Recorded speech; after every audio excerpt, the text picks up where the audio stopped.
तो hello everyone, welcome back to the channel web for click. अभी तक array की हम 2 वीडियो पहले ही बना चुके हैं। अगर आपने वो नहीं देखी हैं तो सबसे पहले उन वीडियो को जाके देखिए। डिस्क्रिप्शन में आपको लिंक मिल जाएगा या फिर आप मेरे चैनल वेब फॉर क्लिक के प्लेलिस्ट में जाके वो वीडियो देख सकते हैं। तो चलिए शुरू करते हैं आज की क्लास। तो यहाँ पे हमारे पास है एक क्यूब, एक लाइट और एक कैमरा। कैमरा और लाइट की हमें जरूरत नहीं है तो इसको हम डिलीट कर देते हैं और यहाँ से ये जो नीचे वाली विंडो है इसको यहाँ से मर्ज कर लेते हैं ताकि हमारा वर्किंग एरिया थोड़ा बढ़ जाए। अब इस क्यूब में यहाँ पे हम एक एरे इस्तेमाल करते हैं। एरे को अप्लाई करेंगे तो यहाँ पे आपको ड्रॉप डाउन पे जब क्लिक करेंगे तो यहाँ पे आपको अप्लाई और डुप्लीकेट, यहाँ पे 2 ऑप्शन दिखाई देंगे। यहाँ से थोड़े से काउंट बढ़ा लेते हैं इसमें। अगर मैं इनके बीच का गैप अगर मैनेज करना चाहूँ तो मैं यहाँ से मैनेज कर सकता हूँ।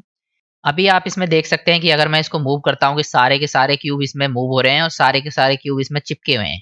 लेकिन मैं चाहता हूँ कि ये सारे के सारे क्यूब इससे अलग हो जाएं ताकि मैं इनको कहीं दूसरी जगह इस्तेमाल कर सकूं। तो उसके लिए मुझे इसको सेपरेट करना होगा। अब सारी क्यूब को कैसे सेपरेट करते हैं सबसे पहले ये देख लेते हैं।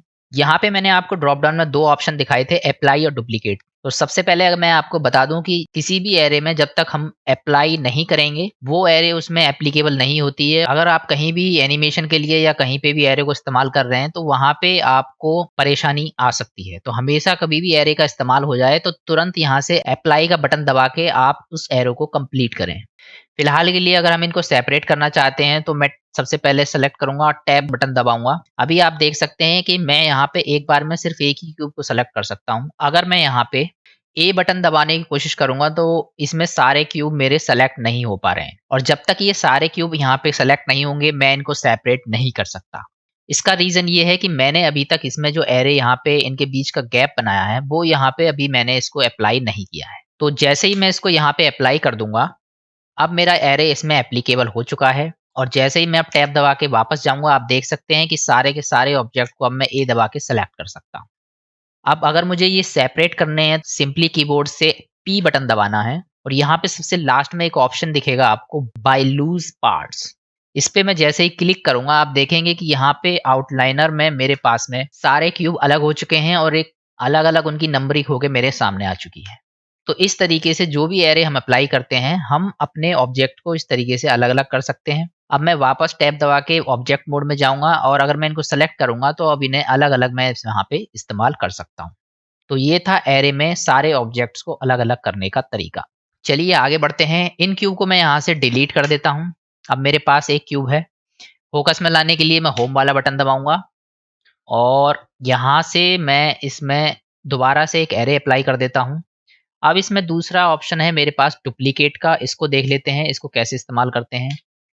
यहाँ पे मैं टोटल 3 कॉपीज ले लेता हूँ। अब मेरे पास में यहाँ पे 3 क्यूब आ चुके हैं। इनके बीच का गैप थोड़ा सा मैं मेंटेन कर लेता हूँ 1.01। तो आप देखेंगे कि हल्का सा इनके बीच में गैप आ चुका है। तो ये पूरा का पूरा एक ऑब्जेक्ट की तरह ट्रीट होगा पहले एरे के लिए। अब मैं अगर इसमें इसको डुप्लीकेट करना चाहूँ तो यहाँ से मैं इसको डुप्लीकेट कर सकता हूँ और ये पूरे ऑब्जेक्ट को एक ऑब्जेक्ट की तरह मानेगा और उसकी उतनी ही कॉपी वो आगे की तरफ बढ़ा देगा। एक्स पे ना लेके मुझे ये वाई डायरेक्शन में अगर चाहिए तो वाई डायरेक्शन में मैं यहाँ से इसको कॉपी करूंगा, यहाँ पे इसको 0 कर दूंगा और वाई पे अगर मैं इसको पेस्ट करता हूँ तो उसी गैप के साथ ये मेरे को यहाँ पे वाई डायरेक्शन में दोनों को आगे की तरफ बढ़ा के दे देगा। अब मैं इसमें सिर्फ इस तरह का एक क्यूब बनाना चाहता हूँ तो मुझे इसमें कुछ नहीं करना है। अब ये पूरा का पूरा एक ऑब्जेक्ट की तरह ट्रीट होगा और वो कॉपी हम ऊपर की साइड में इसमें बढ़ा सकते हैं। तो जैसे ही मैं यहाँ पे दोबारा से डुप्लीकेट पे क्लिक करूंगा आप देखेंगे कि यहाँ पे 2 एरे दोबारा से बन के मेरे सामने आ गए। फिर से मैं यहाँ से इसको कॉपी करूंगा और यहाँ पे इसको 0 कर दूंगा। इस बार मुझे जो इसके एरे चाहिए वो ऊपर की डायरेक्शन में चाहिए तो मैं जेड में भरूंगा इनको और एंटर करते ही ये मेरा एक क्यूब बन के आ चुका है। अब आप इसमें देख सकते हैं कि इसमें बहुत सारे क्यूब इंटरलिंक हैं लेकिन ये सारे के सारे क्यूब आपस में अटैच हैं और मैं अगर इसको कहीं मूव करने की कोशिश करूंगा तो ये सारे के सारे क्यूब एक साथ मूव होंगे। अब मैं चाहता हूं कि ये सारे के सारे क्यूब सेपरेट हो जाएं तो उसके लिए सबसे पहले तो मैं यहाँ से इनमें तीनों के तीनों एरो को अप्लाई करूंगा और इसको सेलेक्ट करके वापस इसका टैब दबा के इसके एडिट मोड में जाऊंगा। ए दबा के मैं इसको पूरे को सेलेक्ट करूंगा, फिर पी दबाऊंगा और बाई लूज पार्ट करते ही मेरे सारे के सारे ऑब्जेक्ट इसमें अलग अलग हो जाएंगे। और टैब दबा के वापस मैं ऑब्जेक्ट मोड में जाके जिस पे क्लिक करके यूज करना चाहूँ वैसे मैं इसको यूज कर सकता हूँ। यहाँ पे मेरे सारे क्यूब इसमें अलग अलग हो चुके हैं। तो इस तरीके से आप बड़ी बड़ी चीजों को यहाँ पे बना सकते हैं बड़ी सिंपल तरीके से। और इसको आपने कई जगह इस तरह की एनिमेशन देखी होगी या फिर इस तरह की एनिमेशन देखी होगी। ये सारी की सारी एनिमेशन हम जब एग्जाम्पल बनाएंगे एरे के तब यहाँ पे मैं आपको करके दिखाऊंगा किस तरीके से हम इसको बड़ी आसानी से इस्तेमाल करते हैं।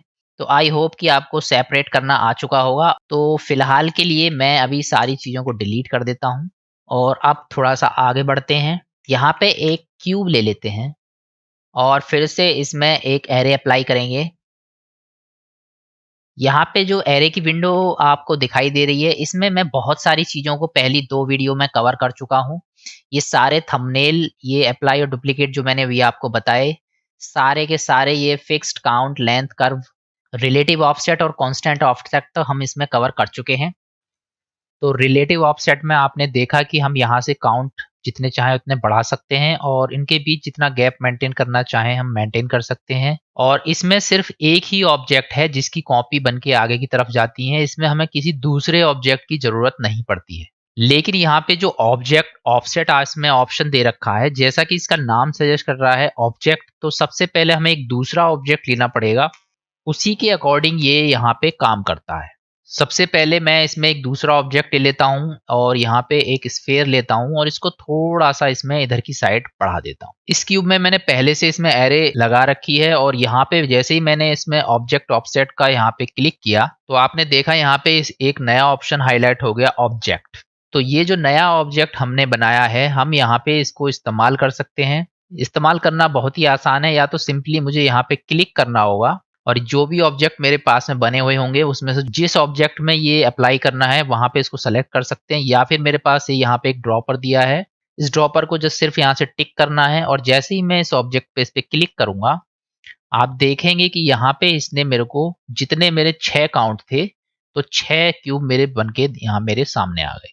अब इसमें जो सबसे ज्यादा ध्यान देने वाली चीज है कि मेरा स्फेयर इसमें आखिर गया कहाँ। तो स्फेयर मेरा अभी भी इसमें मौजूद है और वो स्फेयर इस वाली क्यूब के अंदर हाइड हो गया है। अगर मैं यहाँ से इसमें स्फेयर को सेलेक्ट करता हूँ तो ये यहाँ पे मुझे दिखाई देगा। अब ये ऐसा क्यों हुआ, अब ये सबसे पहले ये जान लेते हैं। तो जैसा कि इसका नाम सजेस्ट कर रहा है ऑब्जेक्ट ऑफसेट, और ऑफसेट का मतलब होता है इनके बीच का गैप। जो भी हम दूसरा ऑब्जेक्ट बनाएंगे उसकी जितनी भी हमारे क्यूब से दूरी होगी उसके हिसाब से यहाँ पे ये गैप मेंटेन करता चला जाएगा। तो इसमें जो पहला क्यूब है वो सबसे पहले इसको हाइड कर दिया और उसके बाद में इसने आगे की तरफ जितनी मेरे क्यूब से दूरी थी उस हिसाब से यहाँ पे नई क्यूब बना दी। अगर मैं इस स्फेयर को इसके पास ले जाऊंगा तो आप देखेंगे कि इसमें जो बाकी के ऑब्जेक्ट हैं उसकी ऑटोमेटिकली जो दूरी है वो कम होती चली जाएगी। तो इस ऑब्जेक्ट की हम अपने क्यूब से जितनी दूरी रखेंगे वो एरे में उतनी ही दूरी को मेंटेन करेगा।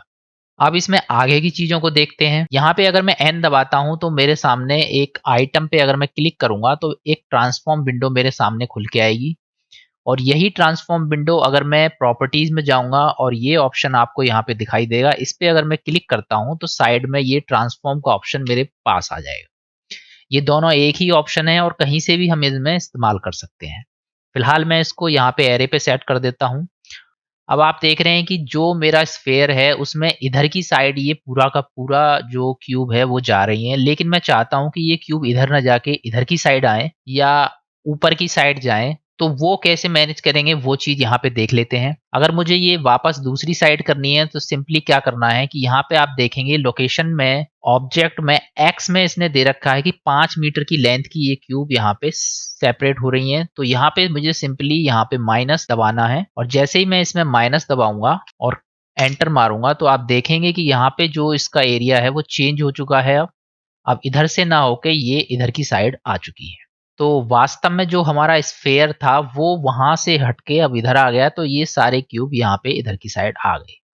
इस तरीके से हम स्फेयर में जहां चाहें वो एरे की लोकेशन को चेंज कर सकते हैं। अगर मुझे ऊपर की साइड चाहिए तो मुझे सिंपली यहाँ से इसको कॉपी करना है लोकेशन को और यहाँ पे 0 कर दूंगा मैं। और Z पे अगर मैं इसमें दबा के एंटर मारूंगा तो आप देखेंगे कि अब ये मेरा नीचे की तरफ आ चुका है। अगर मुझे ऊपर की साइड करना है तो माइनस हटाऊंगा मैं, अब ये ऊपर की साइड मेरा चला जाएगा।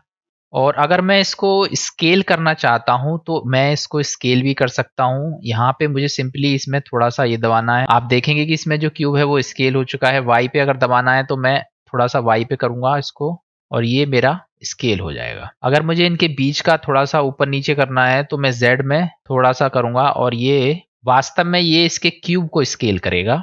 लेकिन अगर मुझे इनके गैप के बीच का गैप इसमें कम करना है तो मैं आपको पहले ही बता चुका हूं, आपको सिंपली अपने स्फेयर को अपने जो सबसे नीचे वाला क्यूब है उसके पास ले जाना है और इनके बीच का जो गैप है वो मेंटेन हो जाएगा।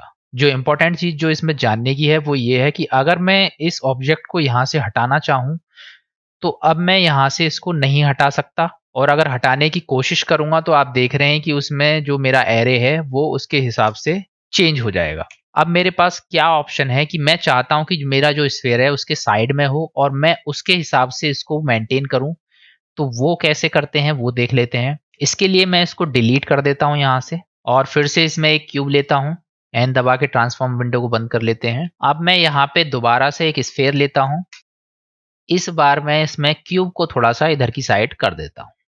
अब इसमें एक एरे का इस्तेमाल करेंगे, मैं कुछ कॉपी ले लेता हूं आगे की तरफ। बाय डिफॉल्ट ये इस समय रिलेटिव पे है, लेकिन मुझे ये ऑफसेट पे करना है तो मैं रिलेटिव हटा देता हूं यहाँ से और इसमें ऑब्जेक्ट को सेलेक्ट करूंगा। अब मैं सिंपली यहाँ से अपना स्फेयर जैसे ही सेलेक्ट करूंगा और इसमें अप्लाई करूंगा तो आप देखेंगे कि ये वापस इसमें मेरे जो स्फेयर को इसने हाइड कर दिया है। अब मैं चाहता हूं कि मेरा स्फेयर तो इसमें दिखाई दे लेकिन फिर भी मैं इसको एक तरीके से मैनेज कर पाऊं, तो उसके लिए मुझे सिंपली क्या करना होगा, कंट्रोल ए दबाना है और इसमें आपको कुछ ऑप्शन मिलेंगे। यहाँ पे आपको एक ऑप्शन मिलेगा ऑल ट्रांसफॉर्म्स का।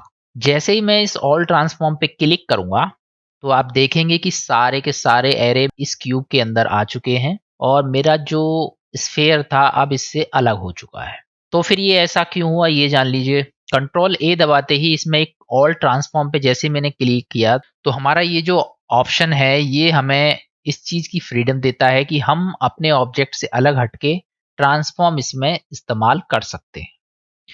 तो अगर मुझे इसमें ऊपर की साइड में ले जाना है तो सिंपली कुछ नहीं करना, सिंपली इसको सेलेक्ट करना है यहाँ पे और जैसे ही मैं इसमें लोकेशन में Z दबाऊंगा तो आप देखेंगे कि इसमें किस तरीके से क्यूब मेरे मैनेज हो रहे हैं ट्रांसफॉर्म की मदद से, लेकिन वो अभी भी मेरे इससे इंटरलिंक्ड है। अगर ये मुझे ऊपर की साइड करने हैं तो मैं यहाँ पे माइनस दबाऊंगा और ये मेरे ऊपर की साइड हो जाएंगे। और एक चीज का विशेष ध्यान रहे कि हम ट्रांसफॉर्म की मदद से भी इसको मैनेज कर सकते हैं और अपने ऑब्जेक्ट की मदद से भी। तो अगर मैं स्फेयर को अगर दबाता हूँ और अगर मैं इसको घुमाने की कोशिश करूंगा तो मैं अपने ऑब्जेक्ट के हिसाब से भी इसको यहाँ पे मूव कर सकता हूँ। अगर मुझे जेड डायरेक्शन में मूव करना है तो जेड में कर सकता हूँ। तो दोनों तरीके से अब मैं इसमें इसको मैनेज कर सकता हूँ। अब मैं इसमें क्या करूंगा कि सबसे पहले मैं इसमें इसको Z से 0 कर देता हूं और ये पांचों क्यूब अब मेरे इसमें आ चुके हैं। अब अगर आप इसमें देखेंगे अगर मैं इसको घुमाने की कोशिश करूंगा तो ये मेरे चारों तरफ इसको घुमा के दे देगा और मैं यहाँ पे अगर कॉपी इसकी बढ़ाना चाहता हूँ तो मैं इसमें 12 कॉपी ले लेता हूँ यहाँ पे अभी और उसी हिसाब से मैं इसमें मैनेज करके इसको रोटेट कर सकता हूँ। एक चीज का विशेष ध्यान रखें कि जिस समय अगर आप अपने एरे को मूव कराना चाह रहे हैं तो उसमें आपका जो ऑब्जेक्ट है वो सेलेक्ट होना चाहिए। अभी आप देख रहे हैं इसमें एग्जैक्टली सेम पोजीशन पे ये नहीं है, तो उसके लिए क्या करना है, सिंपली मुझे ट्रांसफॉर्म में इसकी प्रॉपर्टी विंडो में जाऊंगा। पूरा जो हमारा सर्कल होता है वो 360 डिग्री का होता है और हमारे पास जो टोटल क्यूब हैं वो हैं 12। तो मैं इसमें डिवाइड का एक साइन लूंगा और 12 इस पे दबाऊंगा। कैलकुलेटर की मुझे बार बार यूज करने की जरूरत नहीं है, ब्लेंडर मुझे कैलकुलेट करके अपने आप यहाँ पे दे देगा। जैसे ही मैं इसमें कैलकुलेशन करके एंटर मारता हूँ आप देखेंगे कि 30 डिग्री पे इसने सारे क्यूब को इक्वली मेरे सामने घुमा के इसमें दे दिया है। तो इस तरीके से जहां भी हमें ऑब्जेक्ट ऑफसेट की जरूरत होती है वहां पे हम इसको बड़ी आसानी से इस्तेमाल कर सकते हैं। अब इसमें एक चीज और विशेष ध्यान में रखनी है, यहाँ पे आप देख सकते हैं कि मेरा जो स्फेयर है अगर हो सकता है कि मुझे इसकी जरूरत ना हो और मैं अगर इसको यहाँ से डिलीट करने की कोशिश करूंगा तो मेरा जो एरे है वो भी यहाँ पे डिलीट हो जाएगा। तो मैं चाहता हूं कि यहाँ पे कोई एक ऐसी चीज हो जो एकदम ऑब्जेक्ट की तरह काम करे और यहाँ पे दिखाई ना दे, तो उसके लिए मेरे पास एक ऑप्शन है जिसको हम बोलते हैं एम्प्टी। यहाँ पे आपको सबसे पहले एक प्लेन एक्सिस मिलेगा। आइए अब इसको इस्तेमाल करके देख लेते हैं। तो मैं इसको यहाँ पे फिलहाल के लिए डिलीट मार देता हूँ। प्रॉपर्टी विंडो को यहाँ से एन करके बंद कर देते हैं और यहाँ पे इस बार हम इसमें लेते हैं एक कोन। इस कोन को थोड़ा सा हम ऊपर की साइड करेंगे और इसमें नीचे की साइड जो इसका एरिया है इसको थोड़ा सा बढ़ा लेते हैं। इसके लिए मैं इसको सेलेक्ट करूंगा और टैब दबा के इसके एडिट मोड में जाऊंगा। यहाँ से मैं इसमें इसका जो फेस है उसको सेलेक्ट करूंगा और एस दबा के इसको जब मैं फैलाऊंगा तो मेरा ये कुछ इस तरीके से बन के सामने आ जाएगा। और अगर मैं इसको कम या ज्यादा करना चाहता हूँ सिंपली मुझे एस दबाना है और मैं उसी हिसाब से इसको कम या ज्यादा कर सकता हूँ। टैब दबा के वापस ऑब्जेक्ट मोड में चलते हैं, उसको थोड़ा सा ऊपर कर लेते हैं। अब मेरे सामने एक कोन है जिसको मैंने थोड़ा सा फैलाया है। अब दोबारा से मैं इसमें एक चीज लेता हूं जिसका नाम है एम्प्टी और यहाँ पे इसका नाम है प्लेन एक्सिस। ये सिर्फ ऑब्जेक्ट की तरह काम करेगा लेकिन हमें ये रेंडरिंग में दिखाई नहीं देगा।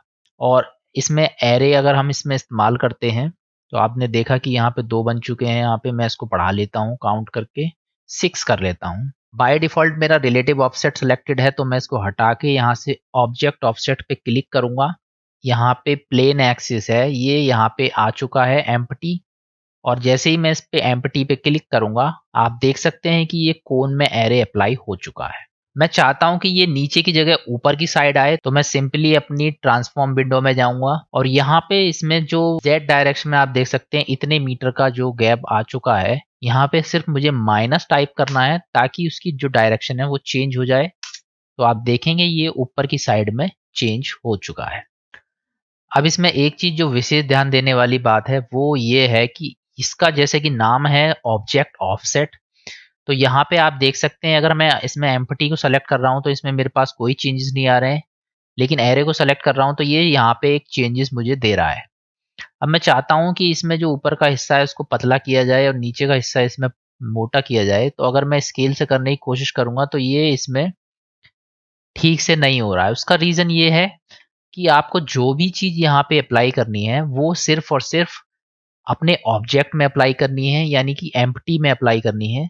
वो आपको एरे में अप्लाई नहीं करनी है, नहीं तो वो आपको प्रॉब्लम कर सकती है। तो सबसे पहले मैं इस लोकेशन को यहाँ से कॉपी कर लेता हूँ और इसको 0 दबा देता हूँ। यहाँ पे मैं वापस एम्प्टी में जाऊंगा और वापस जेड में दबा के यहाँ पे इसको इस तरीके से टाइप करूंगा तो आप देखेंगे नीचे की तरफ ये इसमें सारे जा चुके हैं। अगर मुझे ऊपर लाना है तो इसमें से माइनस में इसमें से हटा दूंगा।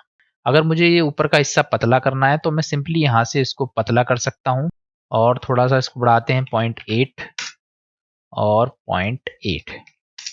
अब इसको ऊपर से नीचे थोड़ा सा स्केल करेंगे तो हमें फिर से हमने एरे सेलेक्ट कर लिया है। इस चीज़ का विशेष ध्यान देना है कि हमें एम्प्टी सेलेक्ट करना है अपना ऑब्जेक्ट और यहाँ पे हम इसको स्केल करेंगे। अब जेड डायरेक्शन में जब इसको स्केल करेंगे तो ये नीचे की तरफ आएगा और इस तरीके से मेरा बनेगा। अब आप देख रहे हैं कि ये स्केल इस ऑब्जेक्ट को कर रहा है एरे में। मुझे अगर इसके बीच का गैप अगर ये मेंटेन करना है तो सिंपली मुझे क्या करना है, अपना जो ऑब्जेक्ट है उसको सेलेक्ट करना है और उसका गैप जो हमारे सबसे नीचे वाले से है उसको कम करेंगे तो ऑटोमेटिकली ऊपर का गैप अपने आप कम हो जाएगा। और जैसे ही मैं इसको कम करता चला जाऊंगा मेरा ये गैप कम हो जाएगा।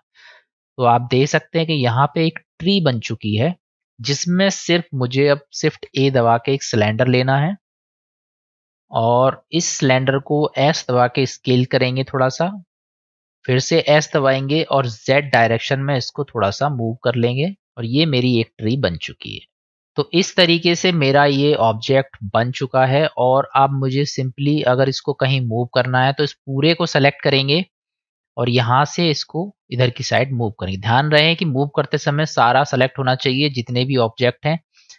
अगर इसमें से एक चीज को पकड़ के मूव करेंगे तो वो इसमें आपका गड़बड़ हो जाएगा। अब मैं इसको सेलेक्ट करके ग्रुप बना सकता हूँ। ये सारी चीजें कैसे मैनेज करते हैं ये मैं आपको जब सीन बनाना सिखाऊंगा तब आपको बताऊंगा। वहां पे हमें बहुत सारी चीजें एक साथ बनानी पड़ती हैं और कैसे मैनेज करते हैं उनको। तो फिलहाल के लिए अगर मुझे इसका डुप्लीकेट लेना है तो शिफ्ट डी दबाऊंगा मैं। ध्यान रहे कि सारा सेलेक्ट होना चाहिए। एक्स एक्सिस पे ले जाना है तो सिंपली एक्स पे ले जा सकता हूँ। फिर से इसको सेलेक्ट करूंगा, अगर शिफ्ट डी दबा के अगर मुझे वाई पे ले जाना है तो मैं इसको वाई पे ले जा सकता हूँ। और अगर मुझे इसके और डुप्लीकेट चाहिए तो शिफ्ट आर दबाऊंगा मैं और उतने डुप्लीकेट मेरे बनते चले जाएंगे। इस तरीके से मैं जितनी चाहे उतनी ट्री यहाँ पे बना सकता हूँ। तो ये था हमारा ऑब्जेक्ट ऑफसेट। इसके बाद हमारा है मर्ज। तो आइए अब मर्ज को देख लेते हैं। तो चलिए आगे बढ़ते हैं। पहले इन सबको डिलीट मार देते हैं यहाँ से और एन दबा के इस विंडो को बंद कर लेते हैं। फिर से एक इसमें ले लेते हैं हम सिलेंडर। इस बार इस सिलेंडर को थोड़ा सा मैं ऊपर कर लेता हूँ और इसको थोड़ा सा वाई एक्सिस पे अगर घुमाऊंगा तो ये मेरा एक्स एक्सिस पे लंबाई में सेट हो जाएगा। तो उसके लिए मैं सिंपली एन दबाऊंगा और यहाँ से वाई एक्सिस पे इसको रोटेट कर दूंगा 90 डिग्री पे। हमारा ये रोटेट हो गया। फिर से मैं विंडो बंद कर देता हूँ इसमें एन दबा के। फिर से मैं इसमें एरे अप्लाई करता हूँ। अब ये एरे इसमें नीचे की तरफ जा रही है तो मैं अभी इसमें काउंट बढ़ा देता हूँ कुछ। और अब इनमें से कौन सा फैक्टर मुझे इस्तेमाल करना चाहिए ये चेक करना बहुत ही आसान है। तो उसके लिए सिंपली आपको जाना है इस वाले ऑप्शन में जिसका नाम है ऑब्जेक्ट प्रॉपर्टीज। इसमें जाना है, इस पे क्लिक करना है तो हमारा ट्रांसफॉर्म की विंडो सबसे ऊपर खुलेगी और इसमें नीचे की तरफ आप आएंगे तो यहाँ आपको एक ऑप्शन मिलेगा व्यू डिस्प्ले। तो ये जो व्यू पोर्ट डिस्प्ले है इस पे आपको टिक करना है और यहाँ पे आपको एक ऑप्शन मिलेगा एक्सिस। इस एक्सिस पे आप जैसे ही क्लिक कर देंगे जिस ऑब्जेक्ट के लिए, उस ऑब्जेक्ट में वो एक्सिस आपको बनी हुई दिखाई देने लगेगी। तो मैं इस एक्सिस पे जैसे ही इस पे टिक करता हूँ तो आप देखेंगे कि इसमें Z एक्सिस मेरे को बना हुआ दिखने लगा है, Y एक्सिस इधर की तरफ है और X एक्सिस में नीचे की तरफ आ रहा है, इसलिए मुझे दिखाई नहीं दे रहा है। तो मैं वापस एरे पे टिक मारूंगा और यहाँ से अगर मैं रिलेटिव को हटाऊंगा तो आप देख सकते हैं X Y Z मुझे अब सारे के सारे इसमें दिखाई दे रहे हैं। ये Y एक्सिस है, ये Z है और ये X है। तो मुझे अगर Z डायरेक्शन में इसमें इधर की साइड बढ़ाना है तो रिलेटिव पे क्लिक करूंगा और यहाँ से इसको 0 कर दूंगा और इधर की साइड में इसमें एरे को बढ़ा सकता हूँ। अब ये एरे बढ़ने के बाद मैं चाहता हूँ कि ये एक पाइप बने और ये आपस में चिपक जाए। तो मैं पहले ही बता चाहूँ, जब आपको ऑब्जेक्ट को आपस में सटाना हो, चिपकाना हो तो आपको सिंपली रिलेटिव ऑफसेट में जाना है और जिस डायरेक्शन में आपने एरे बना रखी है वहां पे आपको सिंपली 1 का गैप देना है और ये आपस में चिपक जाएंगे। तो इस तरीके से हमारी ये एक पाइप बन के आ चुकी है। अब इस पाइप में सबसे पहले हम देख सकते हैं ये सॉलिड पाइप है। हम इसको खाली पाइप यानी बिल्कुल जो इसके फेस है उनको डिलीट करके बिल्कुल आर पार इसके हो जाए, इस तरह की पाइप बनाना चाहते हैं। तो सिंपली इसको सेलेक्ट करेंगे, टैब दबाएंगे और यहाँ से मैं इसमें जो इसका फेस है यहाँ से सेलेक्ट करूंगा या फिर 3 दबा के इसको सेलेक्ट कर सकता हूँ और इसको यहाँ से डिलीट मारूंगा और यहाँ से फेसेस को डिलीट करूंगा। तो ये मेरा एक फेस यहाँ से डिलीट हो गया और दूसरा फेस अगर मैं यहाँ से डिलीट करूंगा तो ये सारे सभी के फेस यहाँ से डिलीट हो जाएंगे। तो इस तरीके से मेरी ये पाइप बन चुकी है। लेकिन मैं चाहता हूँ कि ये जो पाइप है वो एक किसी मोड़ में या किसी मुड़ी हुई पाइप के रूप में मेरे सामने आए, जैसा मैं चाहूँ तो वो भी मैं कर सकता हूँ। उसको कैसे करेंगे ये देख लीजिए। पहले मैं इसको थोड़ा सा पीछे की साइड खिसका लेता हूँ और शिफ्ट ए दबा के मैं यहाँ पे एक ऑप्शन आपको मिलेंगे कर्व्स। ये जो कर्व्स हैं इनमें से जिस शेप में आप पाइप को घुमाना चाहते हैं उस शेप में आप यहाँ से घुमा सकते हैं। ये कर्व मैंने यहाँ पे ले लिया है, एस दबा के मैं इसको थोड़ा सा बड़ा कर लेता हूँ। ये अभी नीचे की तरफ गिरा हुआ है तो अगर मैं इसको अगर घुमाना चाहूँ तो ट्रांसफॉर्म वाला टूल है, इस पे क्लिक करूंगा और जिधर की साइड मुझे ये घुमाना है उधर की साइड में इसमें घुमा सकता हूँ। थोड़ा सा ऊपर कर लेते हैं इसको इस तरीके से। तो ये मेरा कर्व बनके मेरे सामने आ गया। अगर इस कर्व को आपको और लंबा करना है तो सिर्फ टैब दबा के इसके एडिट मोड में जाना है। जहां से आपको इसको लंबा करना है वहां से इसको सेलेक्ट करना है, ई दबाना है और आप इसको जितना चाहें उतना लंबा कर सकते हैं। फिर से ई दबाऊंगा और जितना चाहें मैं उसको उतना लंबा कर सकता हूँ। तो आप देख सकते हैं ये मेरा कर्व बन चुका है। इसी को मैं पाथ भी बना सकता हूँ जिसको मैं आगे कार चलाना ये सब चीजें आपको करके दिखाऊंगा। फिलहाल के लिए मैं इसमें कंट्रोल जेड मारता हूँ और वापस चलते हैं ऑब्जेक्ट मोड में। अब मैं चाहता हूं कि मेरी ये जो पाइप है इस कर्व के ऊपर सेट हो जाए तो उसके लिए मुझे क्या करना होगा। सिंपली मुझे जाना होगा एरे टैब में और यहाँ पे एक ऑप्शन है कर्व। वैसे तो मैं आपको सभी को बड़ी डिटेल में समझाऊंगा लेकिन समझाने के लिए मैं इस कर्व को यहाँ पे ले लेता हूँ। इस ऑब्जेक्ट को किस कर्व पे आपको सेट करना है वो चीज सिर्फ आपको यहाँ पे भरनी है। यहाँ पे ब्राजील कर्व मैंने ले रखा है वो मेरा आ रहा है, या फिर सिंपली ये ड्रॉपर से लेके हम इस पे क्लिक करेंगे और आप देखेंगे किस तरीके से मेरा जो पाइप है वो इसमें सेट हो चुका है। अगर मैं इसमें काउंट बढ़ाऊंगा तो मैं जितना मेरे को चाहिए उतना मैं इसमें पाइप को लंबा कर सकता हूँ। इस तरीके से मेरा जो पाइप है वो बन के मेरे सामने आ जाएगा। अगर मैं इस कर्व की लंबाई बढ़ाता हूँ तो ऑटोमेटिकली ये मेरा पाइप उसी के अकॉर्डिंग मूव करेगा जिस हिसाब से मेरा ये कर्व होगा। तो आप देख सकते हैं किस हिसाब से ये मैं इसको मैनेज कर सकता हूँ। तो फिलहाल के लिए मैं कंट्रोल Z कर देता हूँ और जिस हिसाब से मैं अपना कर्व रखूंगा उस हिसाब से मेरा ये पाइप यहाँ पे मुड़ जाएगा। तो चलिए आगे बढ़ते हैं इसमें। अब जो हमारा मेन चीज है इसमें जानने की वो ये है, ऑब्जेक्ट ऑफसेट के बारे में तो जान चुके हैं, अब यहाँ पे मर्ज जो है वो मैं आपको यहाँ पे बताना चाह रहा हूँ। तो मर्ज का इसमें क्या काम है, फिलहाल अभी आपने देखा कि इसमें एक बहुत सारी एरे बनी हुई है जिसको मैं यहाँ से मैनेज कर सकता हूँ। और इस एरे में बहुत सारे यहाँ पे मेरे पास में सिलेंडर हैं जो आपस में एक दूसरे से अगर मैं 1 दबाऊंगा तो चिपक जाएंगे। ये आपस में चिपक तो गए हैं लेकिन अभी भी ये आपस में जॉइंट नहीं हुए हैं। वो तो जॉइंट करने का काम है, वो मेरा काम करता है मर्ज। एग्जाम्पल के लिए मैं दिखा देता हूँ। अगर मैं इसको टैब दबा के यहाँ पे आऊंगा और अगर मैं इसमें इसके एडिट मोड में जाके इसके किसी एक एक्सिस को पकड़ के थोड़ा सा ऊपर उठाने की कोशिश करूंगा तो आप देखेंगे कि यहाँ पे जितने भी एक्सिस हैं वो सारे के सारे मेरे सामने उठ के आ चुके हैं। इसका मतलब ये है कि ये आपस में सही से जॉइंट नहीं हुए हैं। तो मैं कंट्रोल Z दबाऊंगा, वापस टैब दबा के वापस आऊंगा और यहाँ पे सबसे पहले मैं अब इस मर्ज को यहाँ पे अप्लाई करता हूँ। एक चीज का विशेष ध्यान रखिए, जैसे ही हम यहाँ पे मर्ज का अप्लाई करेंगे तो ये आपस में जॉइंट तो हो चुके हैं लेकिन अभी ये इसमें अप्लाई नहीं हुए हैं।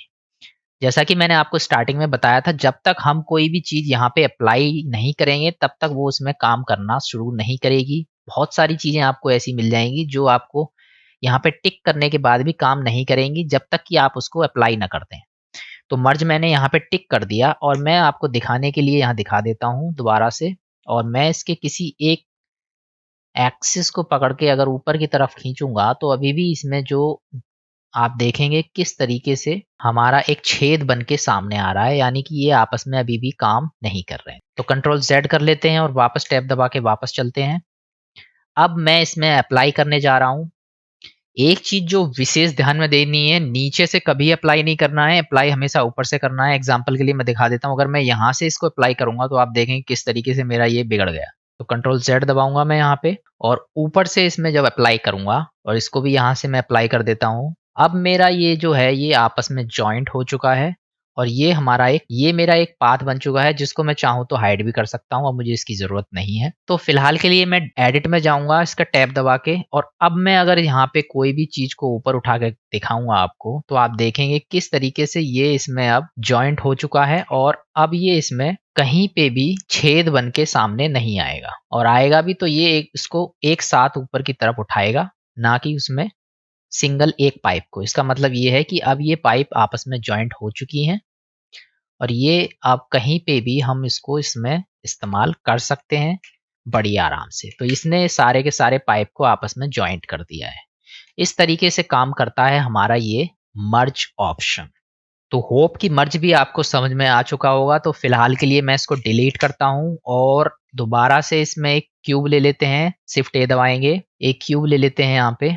दोबारा से इसमें एक मॉडिफायर का इस्तेमाल करते हैं और यहाँ से एरो इस्तेमाल कर लेते हैं। फिलहाल मैं इसमें एरे अगर यहाँ पे एप्लीकेबल करता हूँ, बाय डिफॉल्ट यहाँ पे रिलेटिव ही आएगा, तो मैं यहाँ से थोड़े से काउंट बढ़ा लेता हूँ और उनके बीच में थोड़ा सा गैप दे देता हूँ। अब मर्ज ऑप्शन तक तो हम यहाँ पे आ चुके हैं। अब हमारा जो नेक्स्ट ऑप्शन है वो है यूवीज। तो यूवीज को मैं सबसे लास्ट में बताऊंगा। सबसे पहले कैप्स को देख लेते हैं, ये कैप्स किस तरीके से काम करता है। कैप्स को जैसे ही मैं इस पे क्लिक करूंगा मेरे सामने दो ऑप्शन हाईलाइट होंगे यहाँ पे, कैप स्टार्ट और कैप एंड। तो ऑब्जेक्ट ऑफसेट में आपने देखा कि हम कोई दूसरा ऑब्जेक्ट लेते हैं और उससे जितनी ऑब्जेक्ट की दूरी होगी उतना ही उनके बीच में एरे बनता चला जाता है। लेकिन कैप्स वाले में हमें दो ऑब्जेक्ट की जरूरत पड़ेगी, जिसको हम ले लेते हैं एक स्फेयर। इस स्फेयर को थोड़ा सा मूव करके इधर सेट कर देते हैं। अब ये कैप्स कैसे काम करता है ये देख लेते हैं। इसमें हमें दो चीज दे रखी है, कैप्स स्टार्ट और कैप्स एंड। तो कोई भी किसी भी ऑब्जेक्ट को सेलेक्ट करके हमें अगर किसी एरे के एक साइड और दूसरी साइड अगर सेट करना है तो बड़े आसानी से हम एक ही ऑब्जेक्ट को उसके इधर से उधर दूसरी तरफ सेट कर सकते हैं। तो मैंने ये जैसे ही एरे सेलेक्ट किया और यहाँ पे अगर मैं स्टार्टिंग में यहाँ पे या तो इसको यहाँ से सेलेक्ट कर सकता हूँ या फिर इसको यहाँ से ड्रॉ पर लूंगा और इसको यहाँ से सेलेक्ट करूंगा तो आप देखेंगे कि यहाँ पे मेरा एक ऑब्जेक्ट सेलेक्ट हो गया है। इसी तरीके से अगर मुझे एंड में लगाना है इसके, तो दोबारा से वो ड्रॉ कर लूँगा और यहाँ पे मैं इसको एंड में लगा सकता हूँ। और अगर मुझे कोई दूसरा ऑब्जेक्ट यहाँ पे लेना है, शिफ्ट ए दबाता हूँ और यहाँ पे मैं ले लेता हूँ एक कोन। अब मैं चाहता हूँ इस कोन को पीछे लगाऊं और स्फेयर को ना लगाऊं, तो मैं सिंपली क्या करूँगा, यहाँ से इसमें जो एंड है उसमें सेलेक्ट करूँगा कोन को और यहाँ पे मेरा कोन सेलेक्ट हो जाएगा। अब ये जो दोनों चीज़ मैंने यहाँ पे इसके दोनों तरफ लगाई हैं, ये इसमें दोनों तरफ रहेंगी, चाहे मैं इसमें कितने भी काउंट बढ़ा लूँ, चाहे मैं इसमें कितने भी काउंट घटा दूँ, या फिर मैं इसमें कुछ भी एरे में करूँ, ये दोनों के दोनों इसमें दोनों तरफ आपको लगे रहेंगे लास्ट तक। तो इस तरीके से हम इसका इस्तेमाल करते हैं। और जो कैप्स है उसकी हेल्प से अगर हम कोई भी चीज़ है उसको स्टार्टिंग में और एंड में बड़े आसानी से एरे में सेट कर सकते हैं। ये सारी की सारी चीज़ें कहाँ पे इस्तेमाल होती हैं, इसके लिए मैं आपको एग्जाम्पल बना के दिखाऊंगा जो मेरी नेक्स्ट वीडियो आएगी। और उसमें मैं आपको ऐसी ऐसी चीज़ें बना के दिखाऊंगा जिसे मैनुअली बनाने में आपको सालों लग जाएंगे, लेकिन आप एरे की मदद से कुछ ही सेकंड्स में, कुछ ही मिनटों में आप उनको बना सकते हैं। तो फिलहाल के लिए सिर्फ जान लेते हैं कि कौन सी चीज़ कैसे काम करती है और आगे बढ़ते हैं। इसको मैं फिर से डिलीट मार देता हूँ यहाँ से। कैप्स का आपको समझ में आ गया होगा कि इसमें स्टार्टिंग में और लास्ट में कोई चीज़ हमें परमानेंट रखनी है तो हम यहाँ से यूज़ कर सकते हैं। अब दोबारा से मैं इसमें एक क्यूब लेता हूँ और इस क्यूब पे एरे अप्लाई करता हूँ। अब मेरा जो इसमें एक लास्ट ऑप्शन रह गया है वो है यूवीज। एक चीज़ का विशेष ध्यान रखें कि यूवी जो है वो हमारा मोस्टली कलर्स के लिए इस्तेमाल होता है। तो यूवी समझाने के लिए मैं यहाँ से रिलेटिव में थोड़ा सा गैप देता हूँ और यहाँ पे थोड़े काउंट बढ़ा लेता हूँ। अब चलते हैं कलर करने के लिए शेडिंग मोड में। यहाँ पे हम आ चुके हैं शेडिंग मोड में और ये हमारा जो एक एरे है वो मेरे सामने अवेलेबल है।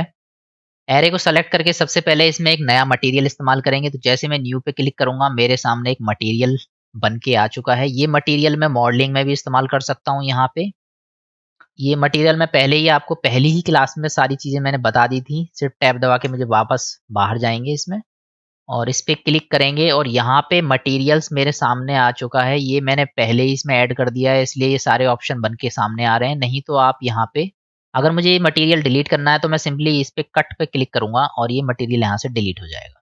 तो ये वाला ऑप्शन हमेशा ध्यान रखें, ये वाला ऑप्शन मटेरियल्स का है। इस पे जैसे टिक किसी को अगर आपको कलर करना है तो सबसे पहले आपको शेडिंग मोड में जाना पड़ेगा। उसके बाद इस मटेरियल वाले पे क्लिक करके न्यू करेंगे तो आपका ये मटेरियल बन के सामने आ जाएगा। यहाँ से आप इसका कलर मैनुअली चेंज करना चाहते हैं तो आप यहाँ से कर सकते हैं। ये सिंपली एक नॉर्मल कलर्स के लिए है। अगर आपको एडवांस लेवल पे कलरिंग करनी है तो आपको जाना पड़ेगा यहाँ पे शेडिंग मोड में। शेडिंग मोड में जो टैब है वो आपको ऊपर की साइड में मिल जाएगा। इस पे सिंपली आपको क्लिक करना है और आप शेडिंग मोड में आ जाएंगे। ये मैंने अभी वहां से भी जनरेट कर सकता हूँ या यहाँ पे न्यू पे क्लिक करके मैं इसको दोबारा से जनरेट कर सकता हूँ। तो सिंपल कलर ना लेके मैं पहले इसमें एक शिफ्ट ए दबाता हूँ और यहाँ पे सेलेक्ट करता हूँ टेक्सचर। तो सिंपली मैं यहाँ पे लेता हूँ एक चेकर टेक्सचर। तो जैसे ही मैं यहाँ पे चेकर टेक्सचर लूंगा और उसको यहाँ पे बेस कलर से अगर शिफ्ट करूंगा तो आप देखेंगे कि इसमें हमारा एक चेक बन के आ चुके हैं। अब ये चेकर कैसे काम करते हैं ये देख लीजिए। एक चीज और इसमें मुझे जो लेनी होगी वो होगी टेक्सचर कोऑर्डिनेटर। तो यहाँ पे मुझे यूवी इस्तेमाल करना है तो मैं सिंपली यूवी को वेक्टर से कनेक्ट करूंगा और वेक्टर जो है हमारा वो कलर जो है वो यहाँ पे बेस कलर से कनेक्टेड है। चलते हैं सिंपली मॉडलिंग में और यहाँ पे टैब दबा के पहले एडिट मोड से बाहर आएंगे। अब मैं यहाँ पे अगर यूवीज का इस्तेमाल करूंगा तो आप देखेंगे किस तरीके से यहाँ पे ये मेरे जो टेक्सचर हैं वो यहाँ पे चेंज हो रहे हैं। तो इस तरीके से मैं टेक्सचर की जो डायरेक्शन है या फिर टेक्सचर है उसको यहाँ पे यूवी की मदद से इसको चेंज कर सकता हूँ बड़े आसानी से। इसके अलावा एक चीज और है जो मैं आपको बताना चाहूंगा। जिन लोगों ने मेरी पुरानी क्लास नहीं देखी है उन लोगों को मैं बता दूं कि शेडिंग में हम बहुत ही भयंकर तरीके से कलरिंग कर सकते हैं। हर तरह के वो टेक्सचर बना सकते हैं जिसकी हमें जरूरत है। तो यहाँ पे आप देख सकते हैं किस तरीके से हमारे सामने एक टेक्सचर है और अगर मुझे इस चेकर टेक्सचर का कलर चेंज करना है तो मैं यहाँ से इसका कलर भी चेंज कर सकता हूँ। इसके अलावा यहाँ पे चेकर के अलावा भी बहुत सारे ऐसे टेक्सचर हैं जो मैं यहाँ पे इस्तेमाल कर सकता हूँ, जैसे कि नॉइस टेक्सचर वगैरह। ये सारी चीजें इसमें मैं आपको डिटेल में बताऊंगा जब कलरिंग करना सिखाएंगे। तो फिलहाल के लिए आपने देखा कि तरीके से मैं यहाँ पे अब यूवीज की मदद से इसको अपनी पोजीशन में इधर से उधर खिसका सकता हूँ, लेकिन मैं चाहता हूँ कि इसमें पोजीशन के साथ इसका जो एरिया है ये इसको छोटा बड़ा कर सकूं। तो उसके लिए मेरे पास है एक मैपिंग। इस मैपिंग को मैं जहां पे जो चीज अगर मैं इसमें कलरिंग वाले में ऑप्शन में सेट करूंगा तो कलरिंग में ये कलर पे इफेक्ट डालेगा। आप देख सकते हैं किस तरीके से ये इसको चेंज कर रहा है, लेकिन मुझे इसके टेक्सचर को छोटा बड़ा करना है। तो मुझे सिंपली क्या करना होगा, अगर मुझे इसमें से हटाना है तो यहाँ से पकड़ के इसको पीछे हटा देता हूं मैं। इसको यहाँ से हटा देते हैं और इसके बीच में यहाँ पे लगाएंगे और इसको बेस कलर से कनेक्ट कर देंगे। इसमें बहुत सारे ऑप्शन दिख रहा है, हम यहाँ से हटा के इसमें जिसकी वैल्यू जहाँ पे चाहिए होती है लोकेशन पे रोटेशन पे वहाँ पे सेट कर सकते हैं। फिलहाल मैं वेक्टर पे लगा देता हूँ इसको। अब मैं अगर इसका स्केल करना चाहूँ साइज तो स्केल कर सकता हूँ यहाँ से। आप देख सकते हैं कितना छोटा, जितना चाहे मैं उतना छोटा कर सकता हूँ। जितना बड़ा करना है मैं इसको उतना बड़ा कर सकता हूँ, उतना छोटा कर सकता हूँ। जिस हिसाब से मुझे ये मैनेज करना है उस हिसाब से मैं इसको स्केल कर सकता हूँ। अगर मुझे रोटेट करना है तो मैं यहाँ से रोटेट कर सकता हूँ, और लोकेशन अगर चेंज करनी है यहाँ से इसकी तो यहाँ से इसकी लोकेशन को चेंज कर सकता हूँ। तो इस तरीके से मेरा जो यूवी है यहाँ पे ये काम करेगा। और अगर मैं अब इसको ऑफसेट देना है तो मैं यहाँ से इसको बड़े आसानी से चेंज करके ऑफसेट दे सकता हूँ जहां भी मुझे ये ऑफसेट सेट करने हैं। तो ये जो यूवीज है यहाँ पे इसके कलर के लिए इस्तेमाल होता है, और जहाँ पे हमें कलरिंग में अगर इसका मैनेज करना है एरिया तो इसकी मदद से मैं इसको छोटा बड़ा कर सकता हूँ, और इसकी मदद से मैं इसको कहीं पे भी लोकेशन को चेंज कर सकता हूँ। तो ये था हमारा यूवीज और एरे के अभी तक सारी की सारी प्रॉपर्टीज आई होप आपको समझ में आ चुकी होंगी। एरेस की जो ऊपर वाली प्रॉपर्टीज हैं ये इसके लिए मैं 2 वीडियो पहले ही बना चुका हूँ। आप मेरे चैनल वेब फॉर क्लिक की प्लेलिस्ट में जाके देख सकते हैं, लिंक भी आपको डिस्क्रिप्शन में मिल जाएगा इस वीडियो के। ये सारी की सारी चीजें कहाँ पे इस्तेमाल होती हैं इसके लिए मैं आपको एग्जाम्पल बना के दिखाऊंगा जो मेरी नेक्स्ट वीडियो आएगी, और उसमें मैं आपको ऐसी ऐसी चीजें बना के दिखाऊंगा जिसे मैनुअली बनाने में आपको सालों लग जाएंगे, लेकिन आप एरे की मदद से कुछ ही सेकंड्स में कुछ ही मिनटों में आप उनको बना सकते हैं। ये सब चीजें मैं नेक्स्ट वीडियो में बताऊंगा। तब तक के लिए good bye. If you like this video, please like, share, and subscribe.